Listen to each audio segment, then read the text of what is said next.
Sendong kharagidamak license Yaodana Kanglongi wangmada pesticide Yolliba Singi Mathakta Loyalupna Akanba Mityeng Changba Houragani haina lup asigi working president Taurangbam Birzitna Fongdurakli Wafam asingasi Lomi Yaifelup Loyalupna Silaga Manipur Press Club ke Loktak Hoda Pangtokpa World Farmers Day ki thoramda mangna Fongdokibani Tongan ba CSO ki mute amadi Lomi Sing yauna pangthokiba thoramaduga mari leinana Birzitna Paumi Sing da hai Tampaki tongan bumafam da sathariba lawu singu gi thabakta pesticide sizinabagi chang asi aduki matek wangkhalakle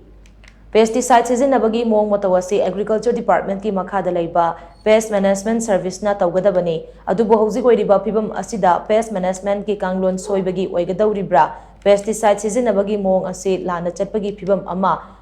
Udabanate, Amaromda Sendong Kharagidamak license na Changba amata paidana Kanglon gi wangmada pesticide yonba kayamarum thorakle Manipurda leiriba pesticide ki distributors ase masing yamde tasengbadi pesticide sizinabagi mong matawase license pairaba retailer singna lomi singda ningthina khangangadabani hauji oiriba pibam asidi expert amasung pesticide yoliba singna lomi miyam da piba application method ta khenaba kaya leire maramaduna pesticide yoliba singna mari leinaba department da ki license hana lobiyo license Yaodana pesticide Yolliba Singi Mathakta Loyalup na Mityeng Changba Houragani Makoi singa dua thubada Kanglon gi matungina thabak tauhanaba lup asina sem sare nakal amromda irang asina maram oiraga chahi anirom low uba yadana leiriba lomi singi phangphum thokpa compensation mari leinaba department atubada pithoknaba konabiyo lomi miyam gi awaba ubiraga lengangna lautokhiba wafam thabak ta onthokpa chumgani haina Birzitna makhatana fongdoki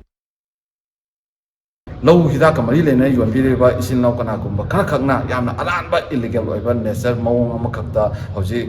Yumda, Sangoida, Mangonda, Masida, Kulakta, Irata, Akwiki, Hidaka, Lokshaluraga, Sendong Kanogi, Kavaramo in the Satavira Pagin, Nesser, my young song like Hatari, Jose Manipur, but the Singna, company distributors in Masingam Yande, distributor Nataba, retailers in Oina, Hangaga, Tukano in a Sendan Lambida, Sanction Biriba is in Aushinda, Loyalup Makadigi, Nuluna, Pauchensima. Pesticide ki karbada sanction biriba isin lausina karbado tokthokpiu haijaba nasade karbado tokbiba targadi madugi chana kanglon niti niyom do ngakna sapira kanda magi paibam dokpa license tuma paibira kanda pesticide ki license paibira ka phambira ka madugi application method chumna longmi singda takpira kanda tobina bagi wapam madu ki maike degi isin lausingi mafamda thamjage